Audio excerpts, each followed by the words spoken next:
Good afternoon. কেমন আছো সবাই? আশা করছি তোমরা সবাই খুব ভালো আছো। আজকে ১লা আগস্ট। আজকের দিনটা আমার জীবনে খুব গুরুত্বপূর্ণ একটা দিন। তাই আজকে বিকালবেলা থেকে ব্লগটা শুরু করছি।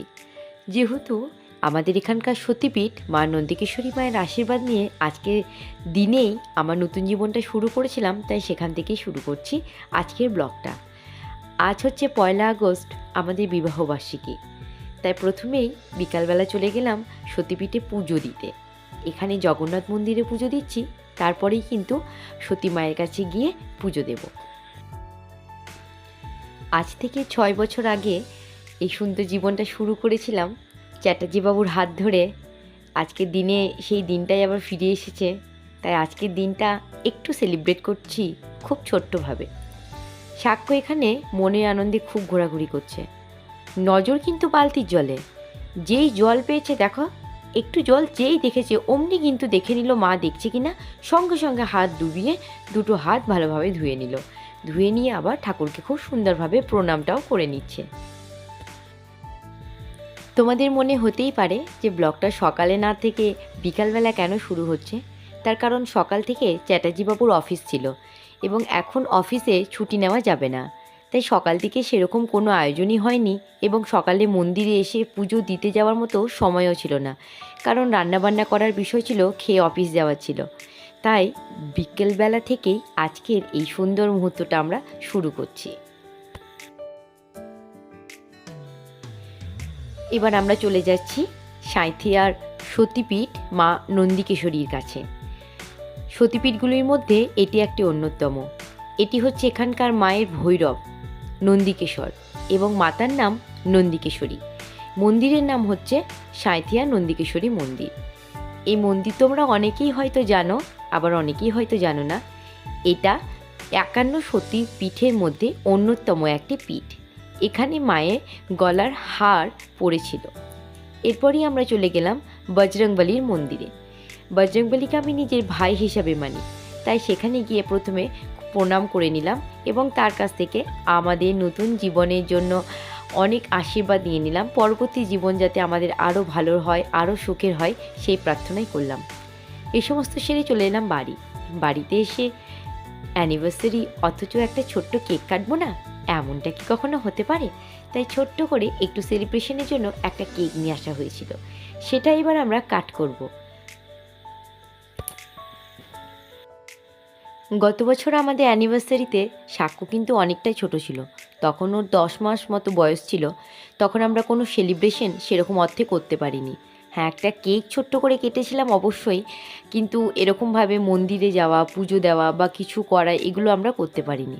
সাক্ষ্য এখন একটু বড় হয়েছে, এই তো 2 বছর আর প্রায় হতে চললো, তাই এই বছর একটু আনন্দ করছি। সামনের বছর প্রায় 3 বছর বয়স হয়ে যাবে, তখন ভাবছি বাবা মায়ের বিবাহবার্ষিকীতে বাচ্চাটাও একটু আনন্দ করতে পারবে। পালন বলতে সেরকম কিছু তো না, এই আমাদের তিনজনেই একটু খাওয়া দাওয়া, একটু কেক কাটা, এইসব আর কি। কালকে সাক্ষর বাবার কলকাতায় একটা মিটিং আছে, তাই আজকে রাত্রে তাড়াতাড়ি একটু শোয়ার বিষয়ও আছে, কারণ কালকে ওকে একটু ভোর ভোর থাকতেই বেরিয়ে যেতে হবে।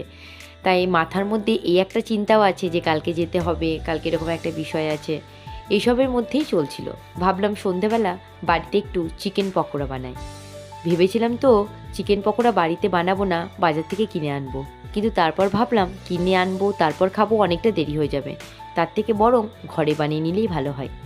এখানে পকোড়াটা ভাজছিলাম এবং আমাদের বিয়ের 6 বছর আগেকার সেই সমস্ত কথা নিজেদের মধ্যে বলা বলি করছিলাম এবং হাসাহাসি করছিলাম।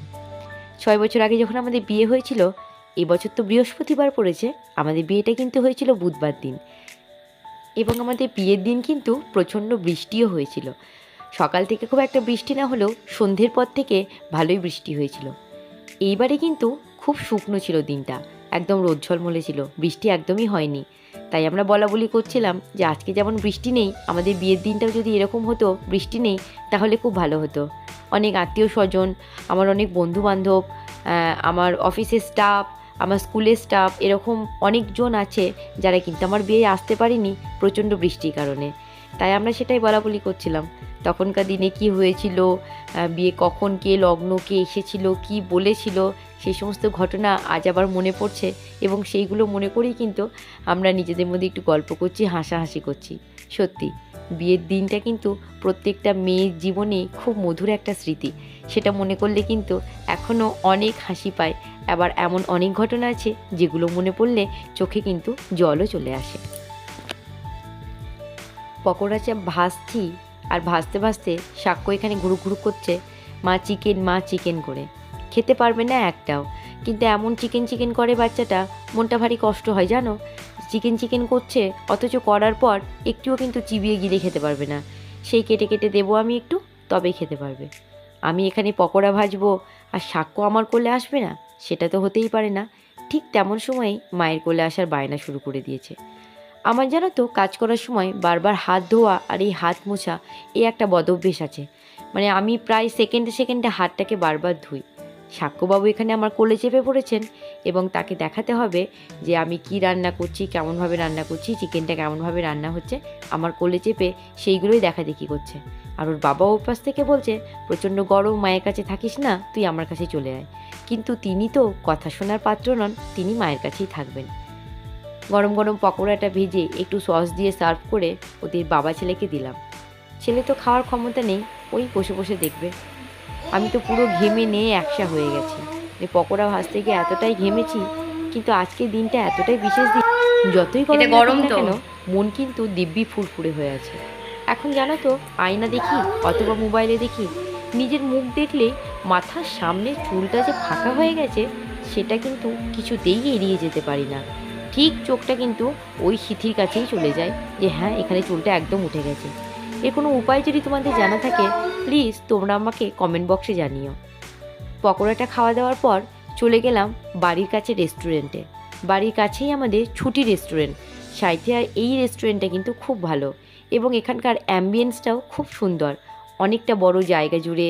সাক্ষ্য কিন্তু এখানে এসে চারিদিক ছুটোছুটি করতে লেগেছে। বারবার বারণ করছি, পড়ে যাবি, ব্যথা পাবি, কিন্তু কে শোনে কার কথা। আজকে ব্লগের মধ্যে কিন্তু বাচ্চার কোনো খাওয়া দাওয়া, কোনো রেসিপি, কোনো টিপস এসব কিচ্ছু নেই। আজকে শুধুমাত্র আমাদের বিশেষ দিনটাকে আমরা কিভাবে ছোট্টখাট্টো আনন্দের মধ্যে দিয়ে, হাসির মধ্যে দিয়ে পার করলাম সেটাই তোমাদের সঙ্গে তুলে ধরলাম। সাক্ষ্য এখানে ঘুরঘুর করছে, ওর বাবা ওকে বলছে তুই এত দুষ্টুমি করলে তোকে আমরা সাথে করে নিয়ে যাব না। ছুটি রেস্টুরেন্টের ভিতরের পরিবেশটা কিন্তু আরও সুন্দর, অনেকগুলো কাউন্টার আছে এখানে। আমরা নিয়ে এসেছিলাম কড়াই পনির এবং তন্দুরি রুটি, এই দুটোই আজকে আমাদের ডিনারের আইটেম ছিল। কেক আর পকোড়া খেয়ে পেটটা এতটাই ভর্তি হয়ে গেছিলো যে আমরা কিন্তু খুব একটা ভালোভাবে খেতে পারিনি। কড়াই চিকেনটা একটু রেখে দিয়েছিলাম, টেস্টটা কিন্তু ভারী সুন্দর করেছিল, আমার খেতে খুব ভালো লেগেছে। আমরা যাই খাই না কেন সাক্ষ্যবাবু কিন্তু সেই ডিম সিদ্ধ, আলু সেদ্ধ, ঘি দিয়ে ভাত খেয়েছে। কাজের সূত্রে সাক্ষ্যর বাবার কালকে যাওয়ার আছে বলে খুব একটা বেশি রাত আমরা করিনি। এই অল্প স্বল্পের মধ্যে দিয়েই আমাদের আজকে দিনটা আমরা শেষ করলাম। আমাদের এই বিশেষ দিনটা তোমাদের কেমন লাগলো অবশ্যই কমেন্ট করে জানিও। এবং ভিডিওটা দেখতে যদি তোমরা শেষ পর্যন্ত চলে এসেছো তাহলে প্লিজ লাইক করে, কমেন্ট করে আমার পাশে থেকো। তোমাদের প্রত্যেককে একটা লাইক, কমেন্ট কিন্তু আমাকে ভিডিও বানানোর জন্য অনেক উৎসাহ যোগায়। তাই প্লিজ তোমরা আমার পাশে থেকো। ভিডিওটা কেমন লাগলো জানিও। সকলে সাবধানে থেকো, ভালো থেকো, সুস্থ থেকো।